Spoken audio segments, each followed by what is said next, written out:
ಅಯೋಧ್ಯೆಯಲ್ಲಿ ರಾಮ ಮಂದಿರ ನಿರ್ಮಾಣ ಆಗಿದ್ದರೆ ಅದಕ್ಕೆ ಮೂಲ ಕಾರಣ ಉಪ ಪ್ರಧಾನಿ ಲಾಲ್ ಕೃಷ್ಣ ಅದ್ವಾನಿಜಿಯವರು ಕಾರಣ. ಆ ಸಂದರ್ಭದಲ್ಲಿ ಅಯೋಧ್ಯೆಯಲ್ಲಿ ಆ ಬಾಬರಿ ಮಸೀದಿಯನ್ನು ಕೆಡುವಂಥ ಸಂದರ್ಭದಲ್ಲಿ ಲಾಲ್ ಕೃಷ್ಣ ಅದ್ವಾನಿ ಅವರು ಇದ್ದರು. ಅವ್ರ ಜೊತೆಗಿರುವಂಥ ಸೌಭಾಗ್ಯ, ಆ ಸಭೆಯಲ್ಲಿ ಭಾಗವಹಿಸುವಂಥ ಸೌಭಾಗ್ಯ ನನಗೆ ಸಿಕ್ಕಿತ್ತು.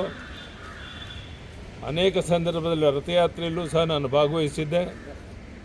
ಇದೆಲ್ಲದರ ಪರಿಣಾಮ ಇವತ್ತು ಅಯೋಧ್ಯೆಯಲ್ಲಿ ರಾಮ ಮಂದಿರ ನಿರ್ಮಾಣ ಆಗಿದೆ. ಇಂಥ ಒಂದು ಸಂದರ್ಭದಲ್ಲಿ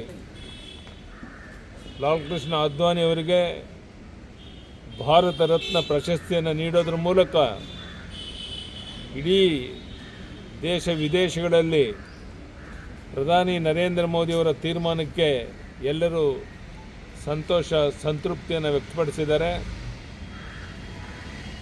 ಕರಸೇವಕರಾಗಿ ಅವರು ಆರಂಭಿಸಿದ ರಾಮ ಮಂದಿರ ಯಾತ್ರೆ ಕೋಟ್ಯಾಂತರ ಭಾರತೀಯರಿಗೆ ಹಾಗೂ ವಿಶ್ವದಾದ್ಯಂತ ಇರುವ ಹಿಂದೂಗಳ ಆರಾಧ್ಯ ದೈವ ಬಾಲರಾಮ ಅಯೋಧ್ಯೆಯಲ್ಲಿ ಇವತ್ತು ವಿರಾಜಮಾನರಾಗಿದ್ದಾರೆ. ಪರಮೋಚ್ಚ ಅಧಿಕಾರ ಹತ್ತಿರವಿದ್ದರೂ ಕೂಡ ಹಿರಿಯರಾದಂಥ ದಿವಂಗತ ಶ್ರೀ ಅಟಲ್ ಬಿಹಾರಿ ವಾಜಪೇಯಿ ಅವರ ಸಂಪುಟದಲ್ಲಿ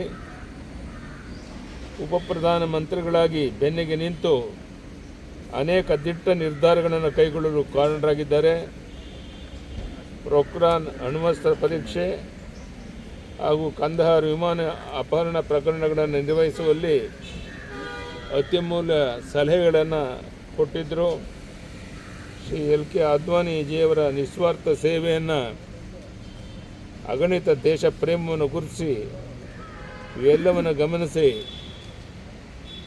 ಹಿರಿಯರಾದಂಥ ಶ್ರೀ ಲಾಲ್ ಕೃಷ್ಣ ಅದ್ವಾನಿಯವರಿಗೆ ಭಾರತ ರತ್ನ ಪ್ರಶಸ್ತಿ ನೀಡಿದ ನಮ್ಮೆಲ್ಲರ ನೆಚ್ಚಿನ ಪ್ರಧಾನಿ ನರೇಂದ್ರ ಮೋದಿಜಿಯವರಿಗೆ ಮತ್ತೊಮ್ಮೆ ಅಭಿನಂದನೆಯನ್ನು ಸಲ್ಲಿಸ್ತೇನೆ.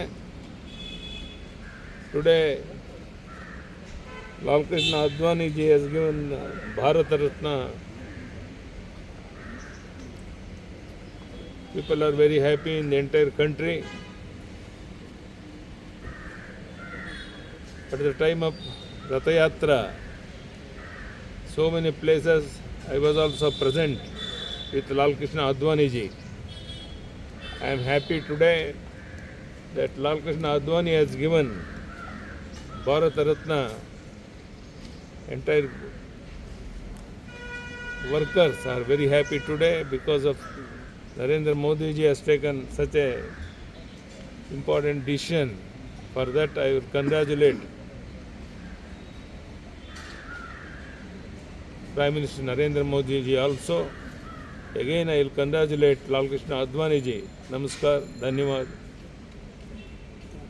ಬಹಳ ಸಂತೋಷ ಅಂತ ಹೇಳಿದ್ರೆ ಲಾಲ್ ಕೃಷ್ಣ ಅದ್ವಾನಿಯವ್ರ ಜೊತೆ ಅನೇಕ ಸಂದರ್ಭದ ರಥಯಾತ್ರೆಯಲ್ಲಿ ನಾನು ಭಾಗವಹಿಸಿದಂಥದ್ದು. ಅಯೋಧ್ಯೆಯಲ್ಲಿ ಆ ಬಾಬರಿ ಮಸೀದಿಯನ್ನು ಕೆಡುವಂಥ ಸಂದರ್ಭದಲ್ಲಿ ಲಾಲ್ ಕೃಷ್ಣ ಅದ್ವಾನಿಯವ್ರ ಜೊತೆಗೆ ನಾನು ಇದ್ದಂಥದ್ದು, ಸಭೆಯಲ್ಲಿ ಅವ್ರ ಜೊತೆಗಿದ್ದಂಥದ್ದು ನನ್ನ ಜೀವನದಲ್ಲಿ ಮರೆಯಲಾಗದ ಒಂದು ಕ್ಷಣ ಅಂತ ನಾನು ಭಾವಿಸಿದ್ದೇನೆ. ಪೇಜಾವರ ಶ್ರೀಗಳವರು ಮಾರನೇ ಬೆಳಿಗ್ಗೆ ರಾಮನ ಪ್ರತಿಷ್ಠಾಪನೆ ಅಯೋಧ್ಯೆಯಲ್ಲಿ ಮಾಡಿದಾಗಲೂ ಸಹ ನಾನು ಜೊತೆಗಿರುವಂಥ ಒಂದು ಸೌಭಾಗ್ಯ ನನಗೆ ಸಿಕ್ಕಿತ್ತು. ಇದೆಲ್ಲವೂ ಯಾವುದೋ ಪೂರ್ವಜನ್ಮದ ಪುಣ್ಯ ಫಲ ಅಂತ ನಾನು ತಿಳ್ಕೊಂಡಿದ್ದೇನೆ. ಇವತ್ತು ಇಂಥ ಐತಿಹಾಸಿಕ ಒಂದು ತೀರ್ಮಾನವನ್ನು ಪ್ರಧಾನಿ ನರೇಂದ್ರ ಮೋದಿಯವರು ತಗೊಂಡು ಭಾರತ ರತ್ನ ಪ್ರಶಸ್ತಿಯನ್ನು ಎಲ್ ಕೆ ಅದ್ವಾನಿಯವರು ಕೊಟ್ಟಿರುವಂಥದ್ದು ಅತ್ಯಂತ ಸಂತೋಷ. ಕೋಟ್ಯಾಂತರ ಕಾರ್ಯಕರ್ತರಿಗೆ ಇವತ್ತು ಆನಂದದಿಂದ ಕುಣಿದು ಗೊಪ್ಪಳಿಸ್ತಾ ಇದ್ದಾರೆ. ಮತ್ತೊಮ್ಮೆ ಈ ಪ್ರಶಸ್ತಿಯನ್ನು ನೀಡೋದಕ್ಕೆ ಕಾರಣಕರ್ತರಾದಂಥ ಪ್ರಧಾನಿ ನರೇಂದ್ರ ಮೋದಿಜಿಯವರಿಗೆ ಮತ್ತೊಮ್ಮೆ ಅಭಿನಂದನೆಯನ್ನು ಸಲ್ಲಿಸ್ತೇನೆ. ನಮಸ್ಕಾರ, ಧನ್ಯವಾದ.